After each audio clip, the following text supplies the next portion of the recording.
Welcome to Beekeeping Today podcast, your source for beekeeping news, information, and entertainment. I'm Jeff Ott. And I'm Kim Flatham. Hey, Jeff and Kim. Today's sponsor is Global Patties. They're a family-operated business that manufactures protein supplement patties for honeybees. It's a good time to think about honeybee nutrition. Feeding your hives protein supplement patties will ensure that they produce strong and healthy colonies by increasing brood production and overall honey flow. Now is a great time to consider what type of patty is right for your area and your honeybees. Global offers a variety of standard patties as well as custom patties to meet your needs. No matter where you are, Global is ready to serve you out of their manufacturing plants in Airdrie, Alberta, and in Butte, Montana, or from distribution depots across the continent. Visit them today at www.globalpatties.com. Hey, Kim, how are you doing? You're out on the road, aren't you? Yeah, I'm getting everything ready. Actually, I'm not quite on the road yet, but I'm looking at the car from here and finishing up, getting ready to head out to Apimondia real quick. And so I'm halfway between here and there, and I don't have my regular high-tech sound equipment, so you're listening to me on my phone. Well, you have never sound better, Kim. So how are the bees? We're sitting here in the beginning of September. How's the honey harvest in Ohio beginning of September? Well, here in Ohio, this part of Ohio, and a lot of what I'm hearing is that because a lot of people had wet this summer, monsoons pretty much up until parts of July, honey flow just never really quit. You never got those. We didn't get, and a lot of people didn't get those mini droughts that you have in the middle of summer where things dry up and the plants quit and the bees kind of go on hold and then they start eating what they collected in the spring. Yeah. That didn't happen this year. They just kept collecting, and I just ran out of boxes. A lot of people ran out of boxes. Wow. Or you start extracting early.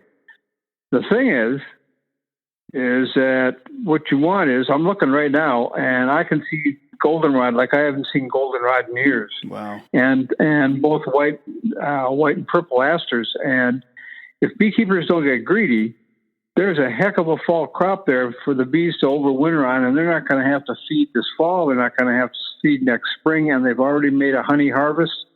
So you just got to take a half a step back and say, don't get greedy, folks. Let the bees have the fall crop, and you don't have to feed, and you don't have to spend time, and all you have to do is take care of mites, and you'll have bees next spring. So, and then I'll add, and everybody's got their fingers crossed. That's right. Until the spring comes, you never know what's going to happen. I'm envious of your situation there. It's doggone dry here, and I haven't talked to anybody in the last couple of weeks, but I think everybody's facing having to feed the bees. So unless you're sitting next to a lake or something, so it's too bad. Yeah, no, that's the way the beekeeping is here in the Pacific Northwest, at least the way I've experienced. So Apimondia. Well, Apimondia, I tell you, I'm looking forward to it. I took a look at they made the abstract program available today online, and I'm taking a look at 343 pages of talks and talks that people are giving and symposiums people are having and roundtables and workshops and posters. The 340-page book, what can I say? It's going to take me a week to read it. But there are some things that I've signaled out that I really want to attend. A lot of people I want to see, and we're going to be talking to vendors.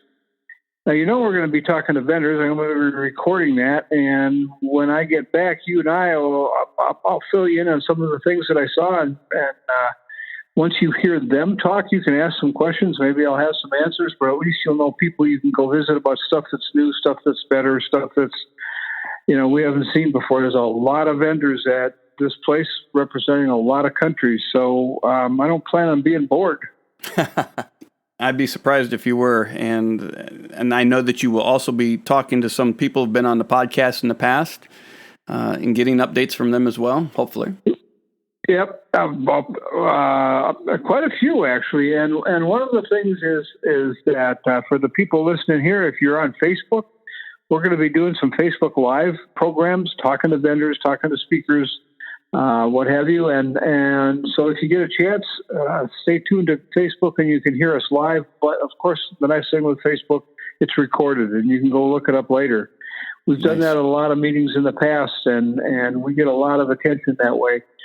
And what we do is we give the vendor, kind of a heads up the day before, and at a time that we'll be there about, and say, okay, we're going to be here about 10 tomorrow morning. That gives them pretty much a chunk of time to get ready, to make sure they got the stuff ready that they want to talk about, so that they're there, not attending a talk or something.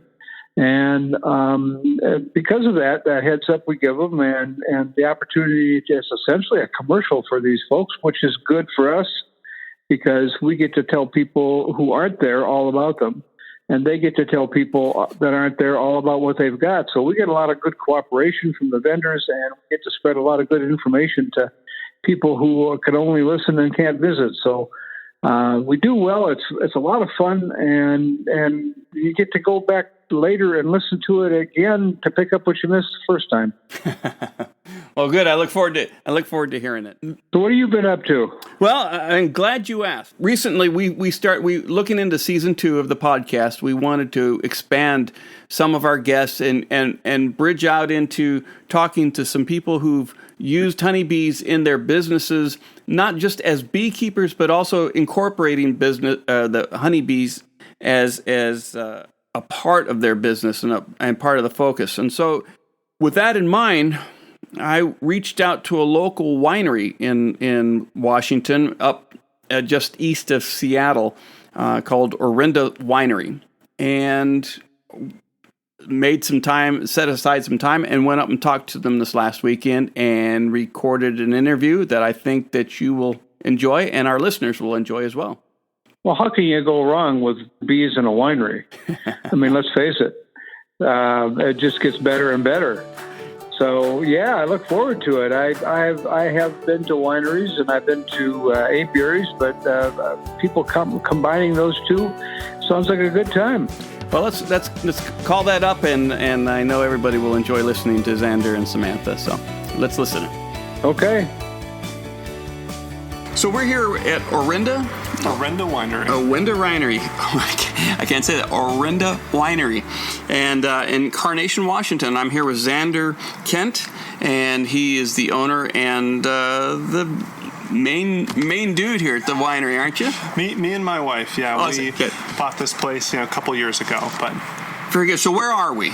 So we are in Carnation, Washington. We are officially the only winery in Carnation, Washington. And Carnation is one of those incredibly historic towns. It used to be called Tolt, which was Native American for tallow, and got rebranded into a corporate name because one of the two big dairies turned into Carnation Dairy, got bought up by Nestle, and then became the namesake of the town. Wait. Like in Carnation Instant Breakfast, Carnation Instant Milk, yeah. In fact, you can go to Carnation Farms, and they still have the Nestle plaque still up on the wall from when they were owned by Nestle. So, oh, that's cool. I did not know that. That is exciting. So I think one of the interesting things, though, is the second dairy was actually the dairy that we're on right now, and you can, from where we're sitting, actually see the dairy silos. This was the second major dairy called the Peterson Dairy, and so this was, the property's over 100 years old. Mm-hmm. In fact, there's a house over there that's from the 1870s. So this whole thing could be kind of a national historic site. Well, just tell everybody listening that this is a beautiful location.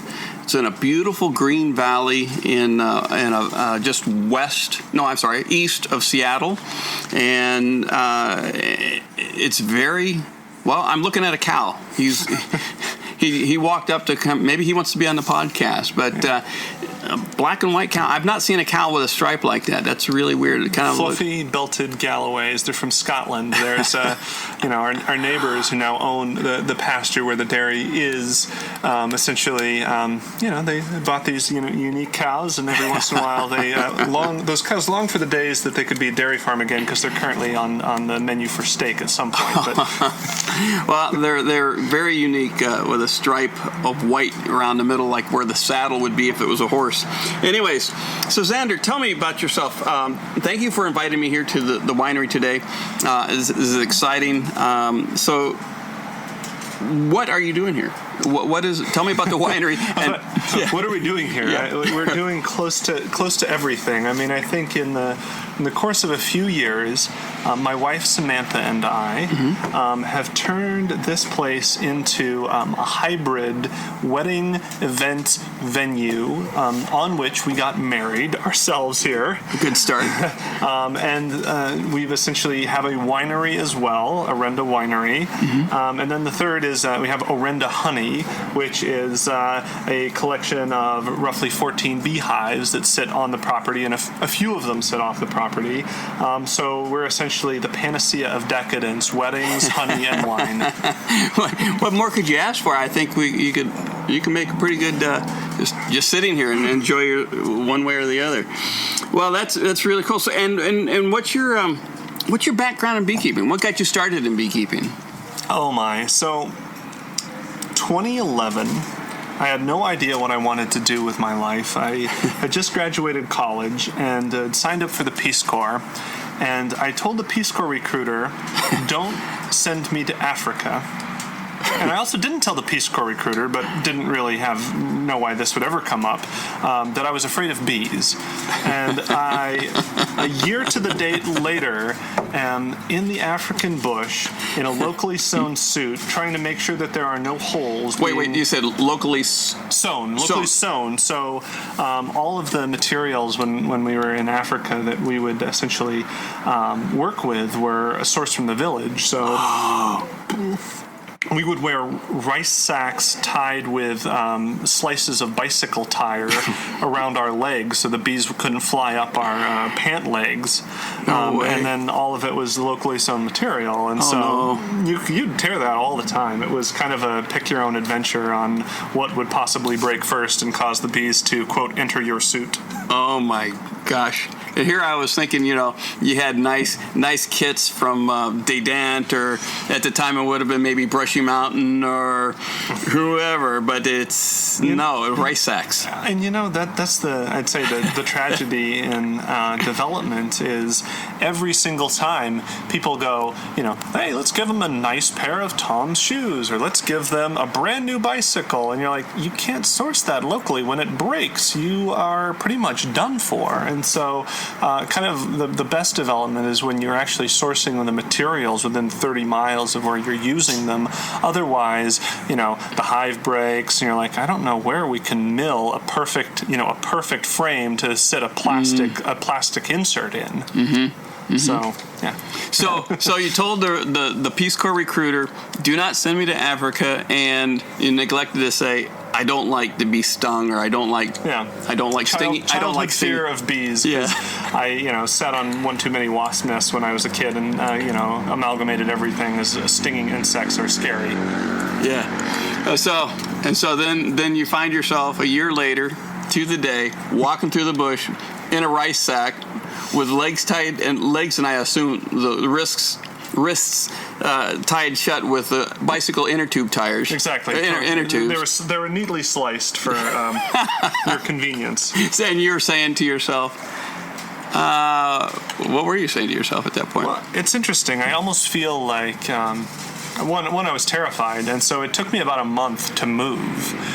Despite the fact I was supposed to be like one of the beekeeping trainers, working with essentially a local who was much more experienced and proficient than I was. I would just stand there frozen, and so it took me a while to be like, okay, I'm not dead yet. And so then finally I started moving around, and then eventually, it's just like any fear, the more exposure you gain to it without the bad thing happening, the more it's fine. Yeah. So So you were in the Peace Corps as a beekeeping trainer? Do I have that right? They would call it an agricultural extensionist, but yeah. Well, that's really pretty cool. So did you have any beekeeping experience? I mean, before you got to Africa? None. So the first hive you essentially opened was in Africa. I thought that every single what could go wrong? Every single hive. You touch one of them, and it sounds like a small motorboat gets triggered, because you can literally, as soon as you even bump it, you can hear the entire hive go, woo, and within about 20 seconds, all hands on deck, a few thousand pour out, and they're at your face. And if you don't we had mosquito nets sewn into our locally sewn suits, and so you could just feel them pulse against your face, and you're like, oh my gosh, if you were not in a suit, you would take a few hundred stings every 10 seconds. So where in Africa? Africa's a big continent, of course. Where in Africa were you? We are in the Gambia, this tiny little sliver inside of Senegal. So tell me where, just place Gambia. West Africa. West Africa. Just south of the Sahara Desert, on the furthest west coast of Africa. Okay, so it's a savanna type, desert type region, or is it lush tropical? It is kind of paint me a picture where what you were walking through. 9 months, 9 months out of the year, it's close to desert-like conditions, and it's just hot, very sandy soil. There's a lot of forests that used to exist and have now been kind of chopped down, and that's kind of the tragedy is, everything's been converted to farmland, and so what once was forest, as far as the eye can see, has mostly been converted into agriculture, and it has this really, because it's right on the beginning of where the Sahara almost starts, 3 months of just every day it will rain, just cats and dogs for hours, and then 9 months out of the year it is zero chance of rain. That kind of the desert air sets in, and you're 90 degrees and sweating, and that's the climate. Wow. So you're walking through the brush, trying not to snag your hand sewn bee suit on the kit, or on anything, on any brush, walking up to a hive. So tell me, what kind of hives were they keeping their bees in? Yeah, so I am so proud of the work that we were doing. It really was full spectrum. In fact, we wrote I think we got into Bee World magazine at one point for some of the innovations that we were working on, but by and large, 90+% was top bar hives.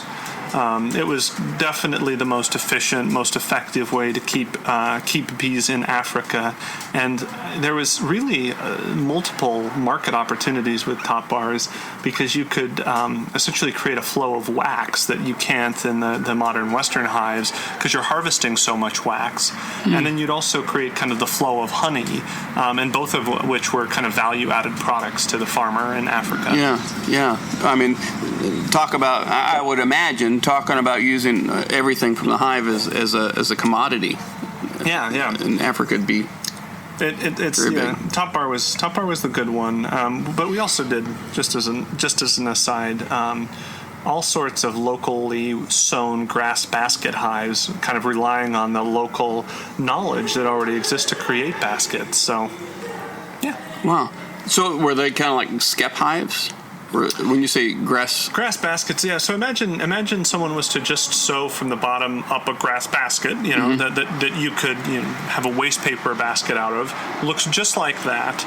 So it's the coils that I think were kind of the initial thought of when people think of a beehive. They think of this, somehow this weird orange column with these little these little cylinders around it. Yeah. That's the kind of hive that I think they think of, which is like they're cylinders of grass that are woven around in circles to kind of create this mound, and then you create an entrance, turn it on its side, so the basket's on its side, and then the bees essentially just work inside that grass hive however they want. The obvious issue with that is when you're harvesting it, I don't know of many ways in which you're harvesting it and you're not either inflicting enormous collateral damage on the brood, or you're not killing the entire hive. But some were effective enough that they could pull a few fragrance of honey out. I think the important thing was just it was transitioning beekeepers. It was transitioning people to be at least beekeepers, even though they would kill the hive, as opposed to one of the most common practices in Africa, which was honey hunting, which was they would go and kill wild hives, often with fire, and start forest fires. So working from honey hunter to I have bees, but I kill them every time I harvest them, to I now actually have bees, they're on a top bar hive, and I'm now harvesting a manageable amount of honey to keep the bees alive, is kind of the progression that they would go through. The spectrum of beekeeping. Wow. So, I mean, obviously we could dedicate an entire podcast to beekeeping in Africa and your exploits and the Peace Corps, which I'm sure would be great stories. I can only imagine. But let's talk about it. So you're out of the Peace Corps, and you say, I have all this beekeeping. So we're sitting here in Carnation, Washington. How did you get here? And you can. Why are we sitting here in this beautiful patio at your winery? We'll try to wrap 8 years in 30 seconds. 30 seconds or less. Studied my face off to take the GMAT, which was its own adventure. Got into Duke Business School. Actually, started Bee Club and Duke Business School, and it was for all of Duke. I started a bee club. Actually, got a grant from Burt's Bees to source 30 some hives and put them out at the Duke farm that are I believe still there today. So credit some past experience to working with Duke to essentially start a bee club there. But then I got a job at Amazon to do sustainable packaging, and moved out here, and through an enormous amount of serendipity that can barely be described in 30 seconds or less, my future wife at the time, Samantha, moved out here. We were trying to figure out what we were going to do with our lives when I'm working at Amazon and she was making a kind of a career transition. And one of my friends from the Peace Corps was a winemaker. He was working in Washington at the time, and I just threw it out there. I was like, well, what if we own a winery someday? And she was like, yeah, I would like that, but I would want it to be a wedding event venue, because she really enjoyed providing a high level of customer service to people. And literally a month later, we were looking for a practical starter home, stumbled upon this place, ended up having 2 bottles of wine with the owners one evening, and after 2 bottles of wine, purchasing a 3-acre farm property that had been partially converted into a winery sounds like something that a couple of 30-year-old aspiring entrepreneurs can do. So then we ended up with a winery at that point. Well, that's. I can just say, just sitting here, I mean, I can't imagine. Maybe you need to be so young to make a move like that or a step like that, and I don't mean that in a mean way. I think that's a fabulous thing. And I'm sitting here enjoying your property, enjoying your yard, enjoying a bit of your wine, and I think it's what a great move that was for you. I think my one comment is, so you brought up that you'd have to be so young to do something like this. And I think it's true. Like the amount of energy it takes anytime you're starting a business, it really has to hit at this exact moment when you don't yet have kids, aren't yet settled, and have enough energy and just enough capital that you can kind of do something crazy and maybe pull it off. And so we're right in the midst of doing something crazy and hoping we would pull it off. Yeah, well, I think you're going to be very successful. It's wonderful. So tell me, who all works with you here at the winery and in the bee business? Yeah, and so right now at the winery itself, it's me, my wife, my friend from the Peace Corps, Mark, who is our winemaker, my dear friend Brian, also from the Peace Corps, also a prolific worker with bees, and he does all of the kind of operations that are inclusive of some of the winemaking with my friend Mark, but then also helps me when we're doing some of the bee management. And so it's pretty much the four of us right now. Oh, very nice. And we'll try to get at least Samantha over here when she's available. So you met Mark and Brian in the Peace Corps, and they were also doing bees? Yeah, so Mark was working on an eco-tourist lodge, if I can remember, and he also just worked in a village. He's afraid of bees. He stays away from them. His purview is grapes and the thing that happens after you throw some yeast at those grapes. Samantha, I met a few weeks before I left for the Peace Corps, and somehow we maintained a connection across years and tens of thousands of miles, and now she's here today, and it's just one of those things where, true love happens, and it occurs over decades sometimes. Oh, that's great. Yeah. Brian had a very similar journey to mine, and in fact, I tell you, if I hadn't gotten into Duke Business School, I think I would have had Brian's life, because I was looking at staying on, continuing to work with bees in Africa, and he did, and he really turned it into something that was much larger than even I had envisioned. And so anything that I'm talking about right now relating to beekeeping in Africa, he, took it and was a force multiplier at 2x. Wow. So we'll have to come back up here and talk to you and Mark about. It's a whole Brian. Brian, I'm sorry, you and Brian. Whole another episode, I tell you. Yeah. And you have probably video and movies and everything else. We'll video and photos. After this, I'll show you some of the videos. You can determine whether that becomes a party to this one or to the next one. Well, actually, we'll choose one of your. We'll take one of your selection, and we'll include it in the show notes. A link to it. I assume you have it on YouTube or something. I do. There's I have a few YouTube links that look kind of like the Blair Witch Project, as far as just like poor focus, shaky camera. You can definitely tell there are a lot of bees. Run! Oh my gosh! No. Yeah. Well, good. We'll look in the show notes, and we'll have a link to one of Xander's West African bee videos. So tell me about how you're incorporating your honey and beekeeping into the winery.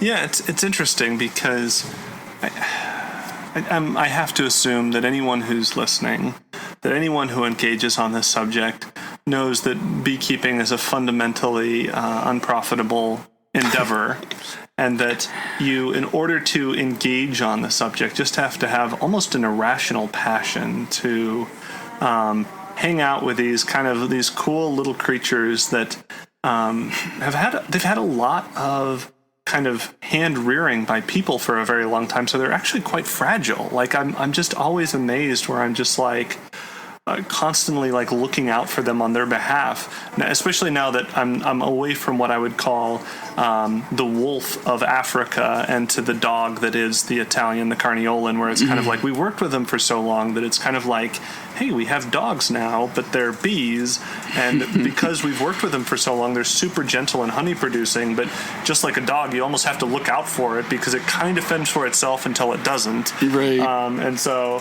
when you're dealing with Mike, you're like, okay, side for Ray there. But as you can tell, you just asked a question about bees, and then I just started to pontificate, which is what any good beekeeper will do. Absolutely. And so we got on this business that was a wine business, and I was just like, hey, I'm gonna convert the entire corner of this former dairy farm, and I'm going to turn it into a small bee yard and just funnel whatever money I can towards the bees.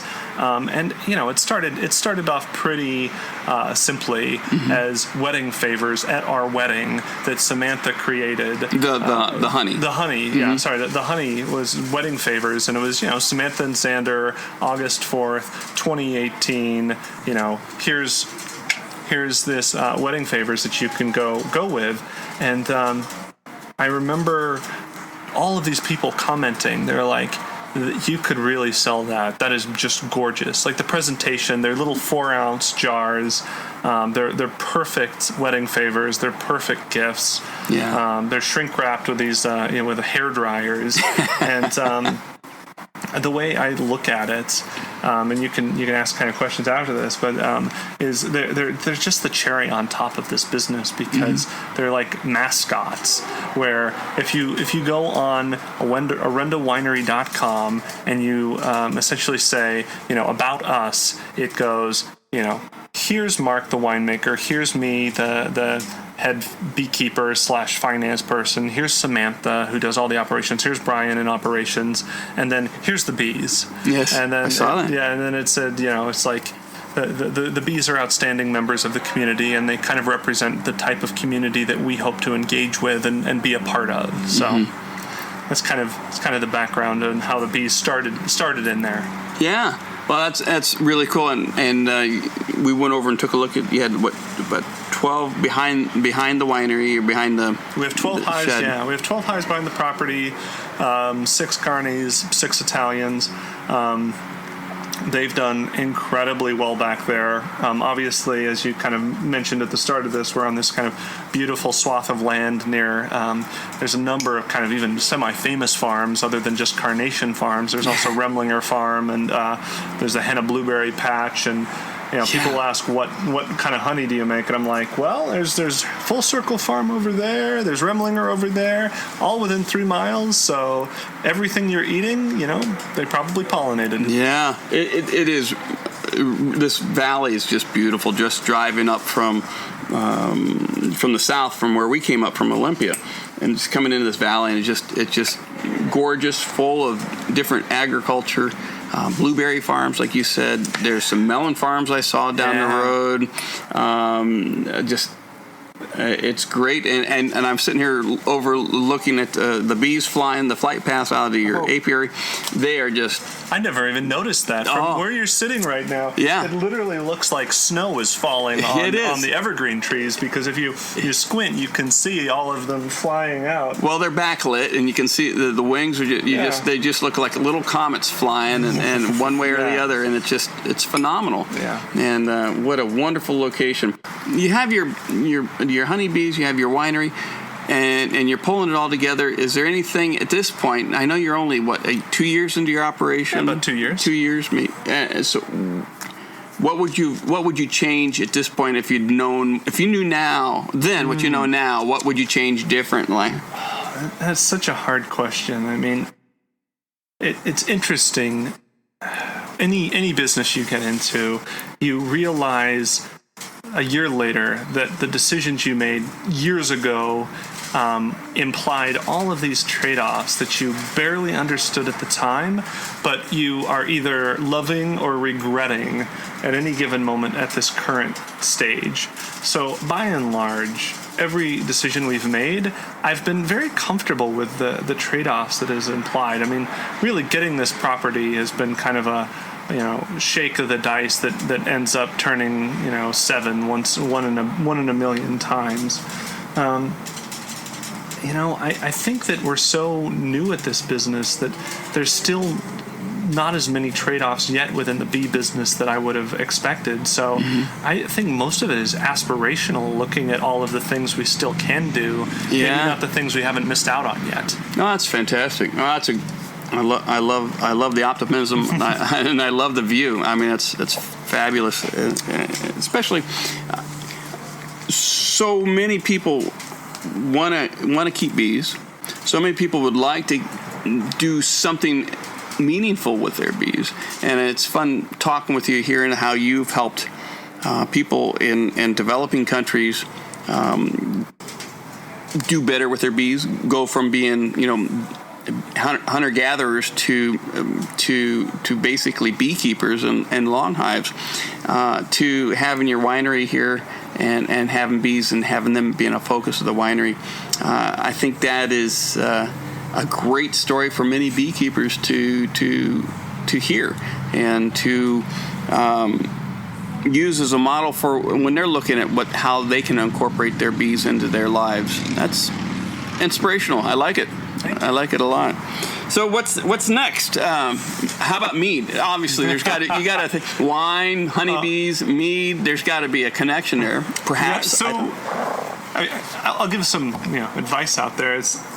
Mead is wonderful. In fact, I don't know if I have any on. I don't have any in the fridge right now. But after we get done talking, I'll share. We've aged some mead for about 2 years now, and every single week it gets better and better. And we don't have it for sale currently. It literally is batches that we've made on our own.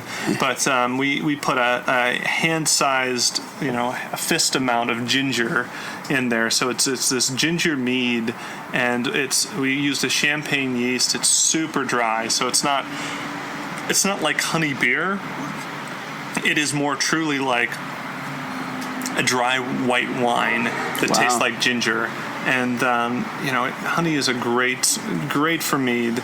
The only issue, obviously, is, and everyone knows this, like the raw honey is honeycomb, top dollar. Raw honey, second on the list. Turning it into mead, it ends up competing with wine, and you're like, the return on investment is just not there.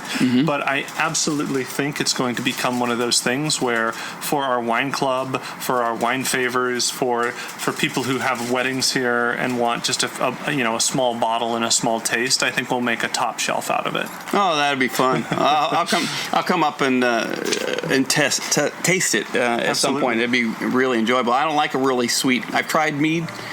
In fact, when we lived in Colorado, I did an article in Bee Culture about American Mead Association. I think I'd have to go back and look at that. Yep. And talk to the president of the American Mead Association. And I tried some of the mead at that point. It's just too sweet for my palate, but it's what you described with the champagne yeast and very dry would be fabulous.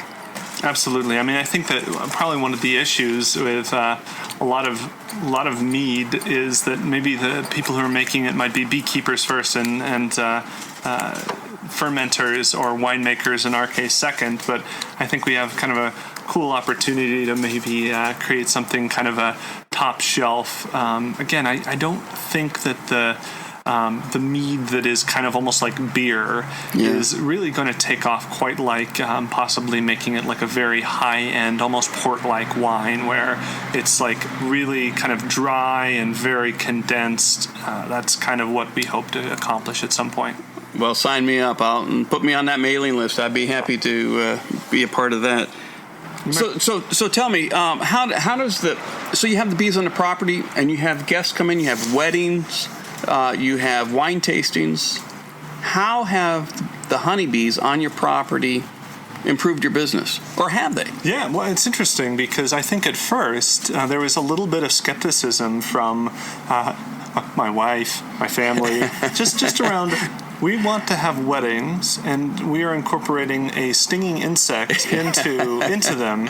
What's wrong with this picture? What's wrong with this picture? And so I do see a cultural shift. I mean, I think there are those people that might think that way, but I'm seeing more and more the younger generation is being not only okay with bees being, around the property, but that I am certain that there are people that preferentially choose this place because they see this as being unique from just another winery that's someone decided to name this Xander Kent Estate. It's my wine and it's my name, so you should like it. But instead, Orenda is the balance of energy between all things, and it's really meant to be an homage to the connection that the environment, through grapevines growing up from the earth with the bees, connecting with the earth, generate this cycle that is kind of perpetual and is larger than one person or larger than a couple entrepreneurs. And so between the kind of the vision of the brand connecting with the bees, I think it really does help create that kind of brand vision, separate to the fact that it also helps us sell honey favors at weddings, helps us sell our wine at farmers markets because we end up getting into farmers markets because not a lot of people have honey to sell in enough quantity at farmers markets. And if we hold back all of our honey for farmers markets, we sell it just fine next to our wine. And it does create kind of this interesting synergy where you are seeing that the honey, while not profitable in and of itself, acts as a branding opportunity, acts as an enhanced sales opportunity for other parts of your business. And people just, separate from just branding in and of itself, people geek out on bees all day long. Yeah. I am constantly telling people fun facts about bees, all the way from a wasp is not a bee up to what the gestation period is for a queen versus a drone. So, Yeah. It is another way that your customers can come to the property, not only enjoy great wine, but enjoy a feeling connected to a larger thing, a larger purpose through the honeybees, which I think anybody who's been around honeybees and understands honeybees feels that. I mean, it's just fascinating. Xander, so you have one of your business partners here, and your chief business partner and your wife. Yep.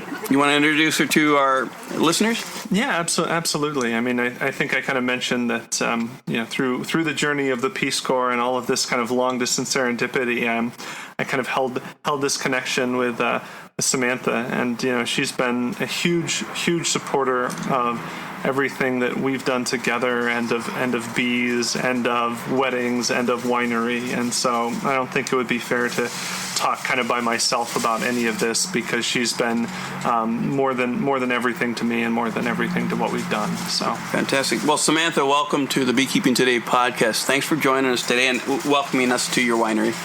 Thank you. Happy to have you. Well, fantastic. So what's your involvement with the bees here at the winery, and how are you incorporating them, or how do you want to incorporate them into your operation? I hear you're the operations manager. Well, yes, I am currently Orenda Winery's only full-time employee, so I have my hands in a little bit of everything, from marketing to landscaping to helping make wine. It's quite busy here. Yeah. Bees are a very special part. Growing up, my mom worked for the National Honey Board. She did. Now, wait. So who is your mom? My mom's name is Mary Human. Ah, okay. Mm-hmm. All right. I get the connection. All right. Good. Yes. And she currently owns her own food PR business called The Human Factor. And previous to that, worked in marketing and PR for the National Honey Board. Yes. And so bees were always a part of my life growing up. It was hard to beat my mom when it came to career day at school. And she would come, sometimes dressed as a bee or with a bee puppet, teaching a waggle dance, bringing honey sticks. As we got older, often, even bees for dissection. Now, full disclosure for listeners, I knew you, but you didn't know me. You were... my wife used to work for the National Honey Board too, and so I was around the National Honey Board, but you were very little at the time. You were maybe 3 feet tall, or maybe 4 feet tall last time I saw you, so it's fun meeting you again. So you had this early exposure to bees and honey, so you had a familiarity and you knew the positive aspects. So were you eager to bring honeybees into the Orenda Winery?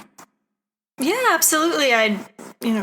Growing up then as an adult and in college, I taught a few little mini beekeeping seminars and hadn't kept bees of my own, but was quite excited. And I'm not sure if Xander shared this story, but had to laugh when I first heard that he was going to be a beekeeper in the Gambia, because when I first met him, he was quite afraid of bees. I remember we were once out to a meal and he jumped up and kind of ran away just because a little bee came and landed near us. And well, he did mention that he was afraid of bees, but he didn't provide that kind of description. This is really good. This is good dirt. I wouldn't divulge that on my own. I think one thing that was nice growing up with a mom in the bee business is I learned pretty early on what is friend and what is foe. And bee is friend, wasp is foe. Exactly. Staying calm and just letting them come and leave. So I think,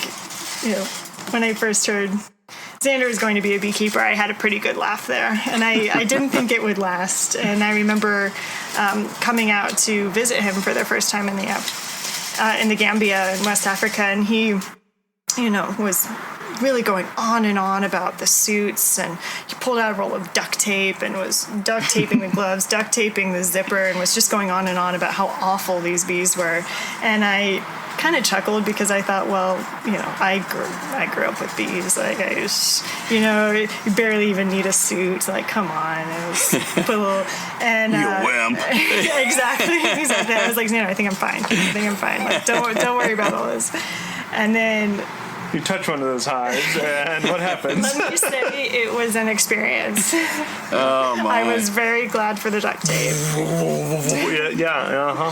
Mm-hmm. So I think I'm happy that we have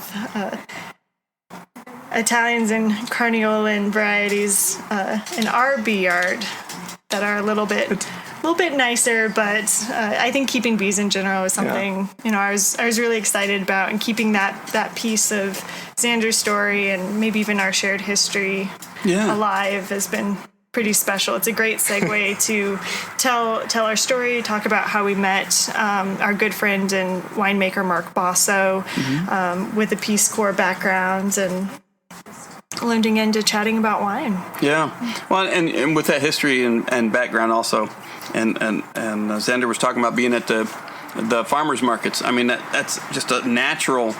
I mean, that just sets you up so well for talking to people, establishing that personal one-to-one connection as a beekeeper and winemaker at these farm markets with those stories. That's a story people want to be a part of. And so, at the farm markets, you're selling your wine, you're selling your honey.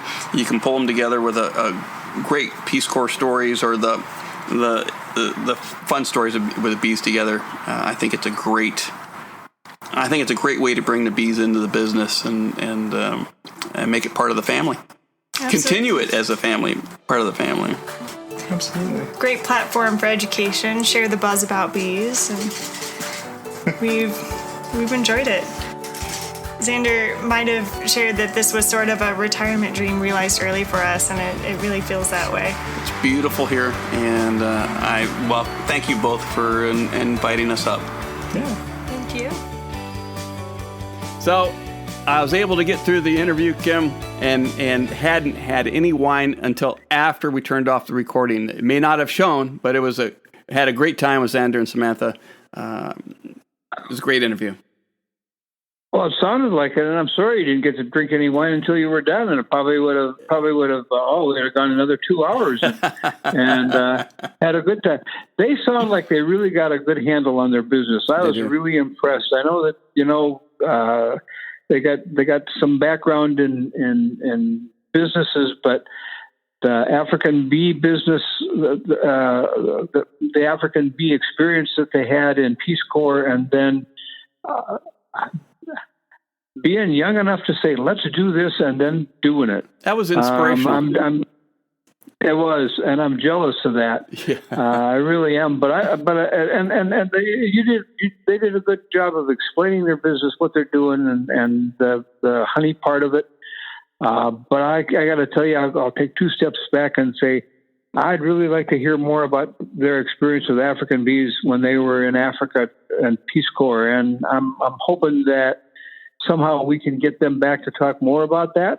Yeah, I'm glad you feel the same way, because when I was sitting there listening, I could have talked the entire time about his experience in the Peace Corps, and him and his partner, and Samantha's. And in fact, the stories they have are phenomenal. And I'll have in the show notes some pictures from their African experience and a video from opening a long hive, a top bar hive, with African bees standing there with their rice sacks on over their feet and the mosquito netting veils, and it was, well, in fact, he talks about how ferocious these African bees are. I know you and I both have experienced Africanized bee down along the Texas border. Many people have, and we did early on when they first came across.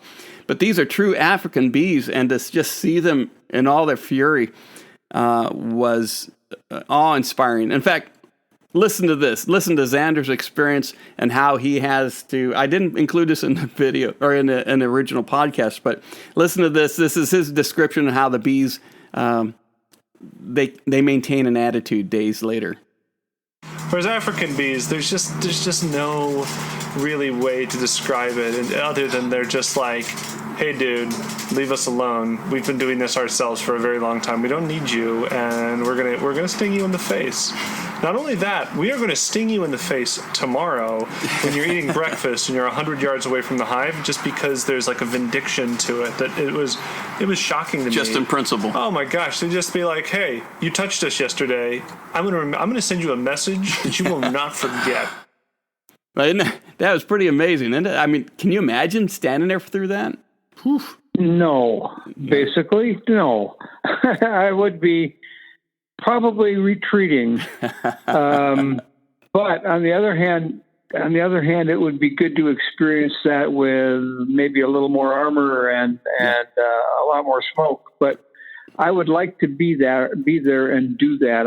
I'm impressed with how he did that with what he had on. Yeah, it's simply amazing, and we definitely will have him and Samantha back for a larger interview talking about the Peace Corps and their beekeeping experience in the Gambia. So look forward to that later this fall. I gotta back up a half a step here, and the Peace Corps has kind of dropped off the radar in a lot of people's minds, and it was good to hear that there's still people raising their hand to go do those things and the things that they're doing. And that may be something we should pursue if there's other people doing bees some other parts of the world, because we get isolated here and we get tunnel vision on what our world is, and there's a lot bigger world out there with bees and beekeepers that I think we should be aware of. I agree. Well, we'll start with Xander and Samantha and their buddy Brian and talk a little bit more about the Peace Corps. Well, Kim, that about wraps it up for this podcast with Xander and Samantha Kent of Orenda Winery in Carnation, Washington. Before we go, I want to encourage our listeners to rate us 5 stars on Apple Podcasts or wherever you download and stream the show. Your vote helps other beekeepers find us quicker. We want to thank this week's sponsor, Global Patties. Check them out at www.globalpatties.com, and while you're there, give them a shout out for sponsoring this great program with Orenda Winery. And finally, we want to thank you, the Beekeeping Today podcast listener, for joining us on this show. But feel free to send us questions and comments at questions@beekeepingtodaypodcast.com, and we'd love to hear from you. That about wraps it up, Kim. Anything else as you head out the door? Only one thing, Jeff. If you're going to go to a winery again, you got to take me. Deal. We'll get you up here and we'll go up there and visit with them. All right. Have a good one. Thanks, you do. Safe travels.